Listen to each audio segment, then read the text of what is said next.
na magmarcha at maglakat patungong Malacanang. Handa na! Okay, in just few minutes, tayo tutungo roon at ipaalam na tayo hindi napapayag sa korupsyon.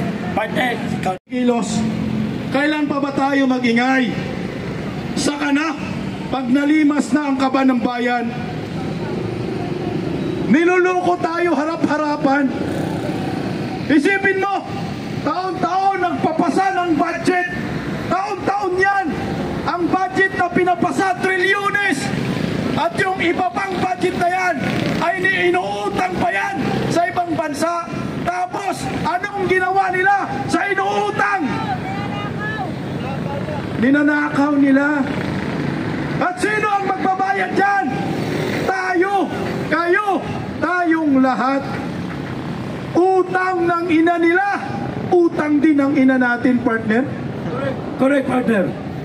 Mga utang ng ina nila. At maliwanag na, partner. Oo. Maliwanag na ikinanta na sila ng mag-asawang Diskaya.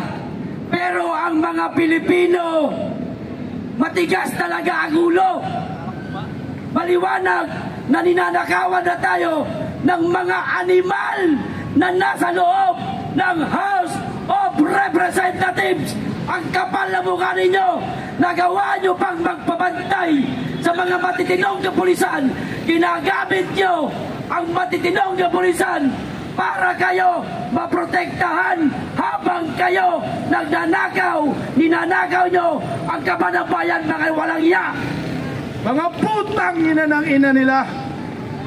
Huwag po tayong pumayag na habang buhay tayo gawing tanga at laruan ng mga buhaya dyan sa kongreso na yan.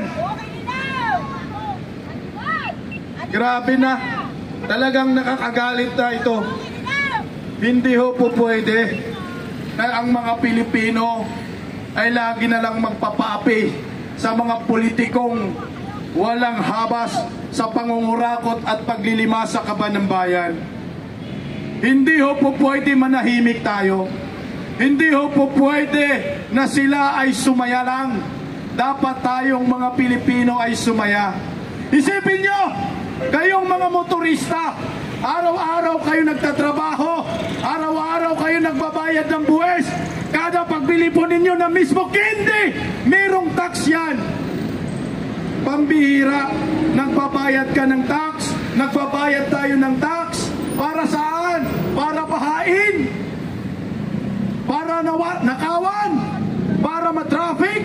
Ganun ba ang Pilipinas ngayon? Ang kapal ng mga mukha ng mga kongresistang ito. Ang mga ordinaryong Pilipino, ang mga ordinaryong trabahante, araw-araw nagkipagbuno diyan sa kalsada para makasakay, makauwi sa kanilang mga tahanan, makapasok sa kanilang trabaho ng maayos. Nagtitiis sa traffic. Pero itong mga anak ng mga buhaya, merong sariling mga jeep, merong sariling mga helikopter, mga eroplano. Ang kapal ng mga mukha ninyo. Kung saan-saan nagbabakasyon, sa iba-ibang bansa, sa Europa, gamit ang pira ng bayan. Kailangan po natin mag-demand sa mga kongresistang ito. Buksan po ninyo ang inyong mga libro. Hanggang ngayon, wala po kayong binubuksan na mga libro. Maging transparent po kayo sa mga mamamayang Pilipino.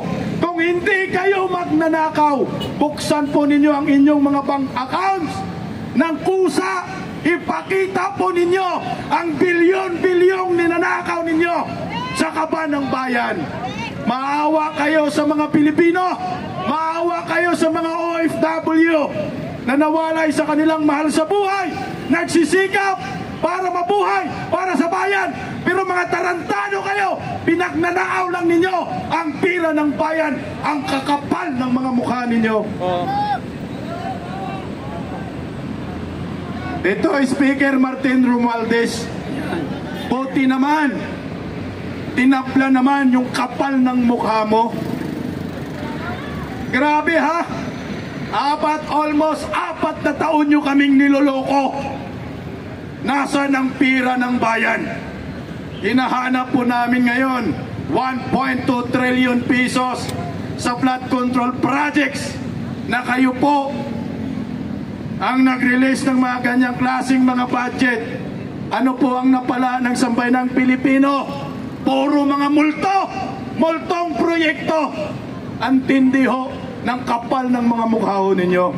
Hindi po kami papayag, Martin Romualdez, na ikaw lamang ay bumaba sa pwesto. Kailangan managot ka, magpaliwanag ka sa taong bayan. Saan mo dinala ang bilyong-bilyong pera ng mga mamamayang Pilipino? Eh kaso tumakas na, partner eh. Tumakas na. Ba't mo pinatakas? Eh, binantayan ng mga ano dyan eh. Tumakas na ba talaga? Tumakas na daw. Sa'kin na. Saldico! Ang tindi mo! Ang dami mo palang mga private jet. Kasama ka Martin Romualdez. Ipaliwanag mo sa taong bayan. Saan nyo kinuha ang pirang iyan para pambili sa private jet na yan? Partner, kagabi, inulat po ng bilyonaryo. Sabi? Bilyonaryo, a news channel, na itong si Martin Romualdez nakabili ng 2 private jet, partner. Dapat. Isang, pwede ba tayo magpasa dito, partner? Pwede. Dapat. Bastahan natin kasi baka sabihin, At tayo po ay nagpapakalat ng maling balita. Correct. Ito po ay katotohanan lamang. Ang ating parang nag-vlog lang tayo, partner. Oo, ganito. Para programa lang ito. Programa to sa live. Ito. Makinig po kayo sa akin. Ito po yung ulat ng Bilyonaryo Channel. Dapat po ito imbestigahan ng Senado at dapat po malaman ng sambayanang Pilipino saan ba nanggagaling ang pira ng mga hinayupak na ito. Mantakin mo, nakabili po si Martin Romualdez ng private jet kasama si Saldico. Ito po, hindi po ito fake news ha. Pagmamayari umano ni House Speaker Martin Romualdez at Congressman Saldico. Ayon ito sa bilyonaryo ha. Ayon sa source ng bilyonaryo, nakapukaw sa atensyon ng Malacanang ang umano'y pagbili ni Romualdez ng 2 Gulfstream private jet, isang pre-owned G150 na pumapalo umano ang halaga ng hanggang 8 million US dollar. Wow! Sipin nyo yan. At isang G550 na umaabot naman ng 35 million US dollar. Ang kapal. Isipin nyo yan. Partner. Ilan ninakaw yung pira, animal. Labas nyo yan. Binili umano ni Romualdez ang mga ito mula sa ultra-bilyonaryong silusyutan na hanggang ngayon ay nakapark pa rin umano sa hangar ng negosyante. Sugurin natin yung hangar, partner. Partner, ipaliwanag, dapat lumabas ka lusyutan. Ikaw po ang magiging witness kung saan kinuha yung pira na pinambili ng private jet ni Martin Romualdez. Samantala, sa kaso ni Saldico, sinimula na umano nitong ilipat sa labas ng bansa ang kanyang fleet ng mga mamahaling jet at chopper bago pa naman ang crackdown sa mga individual na sangkot sa flood control scam. Partner, nililipat na partner yung mga private jet, ipadalhin na sa ibang bansa, partner. Ang pagkakaalam ko, partner, isang araw pa sila nag-aakot. Gagyo, niloloko tayo, partner. Kumbaga, nahuli na tayo. Hindi ko naman sinasabing fake news yung inilabas ng bilyonaryo. Tama pa rin yan. Pero meron pang isang balita na lumabas, partner. Matagal na nilang nailabas yung kanilang mga ari-arian gaya ng mga jet at chopper nila. Hindi, partner. Batay sa mga dokumentong nakuha rin ng source, ang Mississippi Aviation and Development Corporation na pagmamayari umano ni Saldico. Pantakin mo, partner, merong aviation itong company, itong si Saldico. Meron na sariling ganyan? Meron! Pamayaman. pagnanakaw. Sa nakaw. Ayun. Tama ka dyan, partner. Ay nagsimula ng iproseso ang pagdi-register ng kanilang fleet, lalo na ang Gulfstream G350 na nagkakalaga ng $36 million, partner. Abay, dapat ipa-cancel natin yung registration yan, partner. Ililipat na sa ibang pangalan, partner.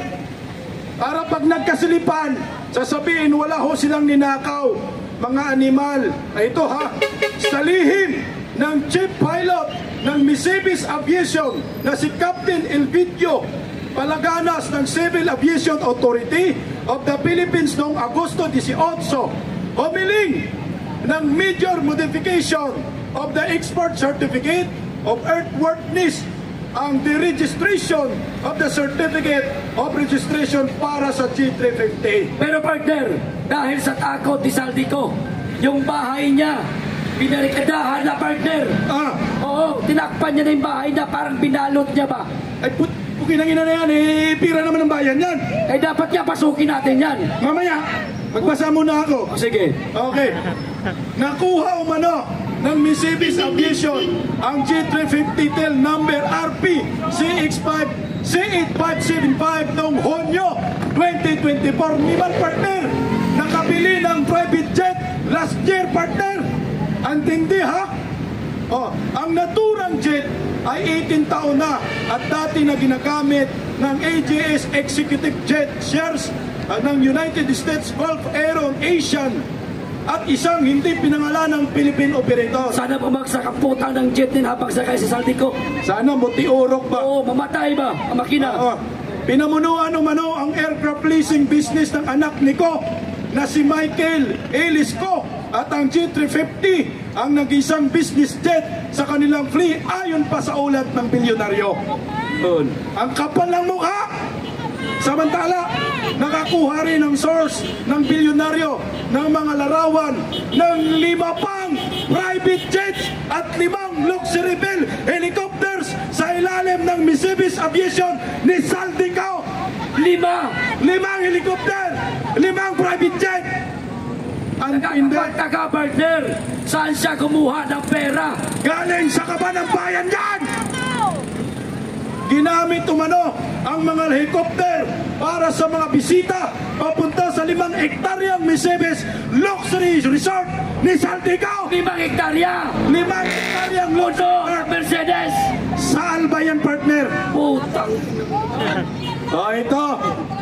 Ganito po tayo ginago. Ng mga kongresista na nakaupo dyan. Lumabas kayo. Kayong mga kongresistang mga malilinis dyan, magsalita na kayo. Ikanta nyo na po itong si Martin Romualdez, si Saldico. Hindi ho po pwede na papayag po tayong ganito ang mangyayari sa ating bansa. Taon-taon na tayo ginagago, partner. Ilang taon ka na ba, Martin Romualdez, nagiging speaker? Pangatlo ngayon. Mag-aapat na, partner. Pero hindi na aabot ang 4. Hindi na umabot. So, ibig sabihin, taon-taong ginagago ho tayo. Partner, natakot sa kamatis. Tangina, kamatis lang, takot na kayo? Ito po, ha? Kami po dito. Voluntaryo po kami nandito. Hindi po kami mga rallyista. Kami po ay ordinaryong Pilipino. Naangat namin ng katotohanan at managot ang mga kawatan sa gobyerno, lalo na dyan sa House of Crocodile Farm, dyan sa Kongreso. Partner, naubos ng boses ko.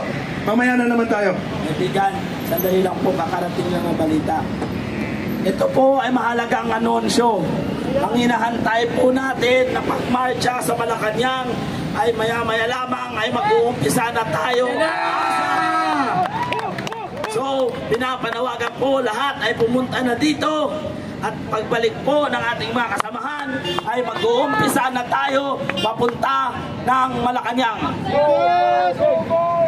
So, handa na ba kayo? Handa na! Na magmarcha at maglakad patungong Malacanang? Handa na! Okay, in just few minutes, tayo tutungo roon at ipaalam na tayo hindi napapayag sa korupsyon. Partner,